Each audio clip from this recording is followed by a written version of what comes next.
vu un gars qui tournait sur la tête avec des Adidas Americana aux pieds. Et je me suis dit, comme j'y arrivais pas, si j'arrive à acquérir ces chaussures, Je pourrais le faire. je pourrais le faire.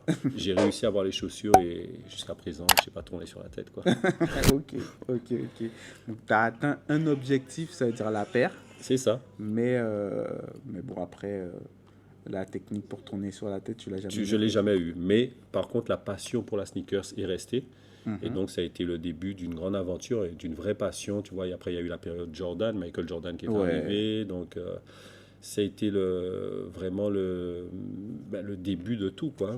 Ce qui m'emmène justement à aujourd'hui cette collaboration, tu vois. Donc, j'ai été passionné de sneakers. Les réseaux sociaux sont arrivés, donc j'ai commencé à faire des photos. Mhm. Ça m'a amené à être en contact avec des marques, avec des magasins. Et à partir de là, de devenir entre guillemets ce qu'on appelle un influenceur, même si je ne me considère pas comme un influenceur, je suis d'abord un passionné, Ouais, un puisque créateur de contenu, un on va créateur dire. de contenu, mais qui garde son âme, quoi. Parce que comme je le raconte parfois, c'est-à-dire qu'aucune marque ne m'a acheté en vérité. C'est-à-dire qu'à partir du moment où on me proposait de l'argent pour une paire de chaussures qui ne me plaisait pas, je refusais. Ça a parfois choqué du monde. Mais après, ça a instauré une espèce de respect avec des marques qui se disaient, ben, écoute, le gars, il n'est pas là que pour l'argent.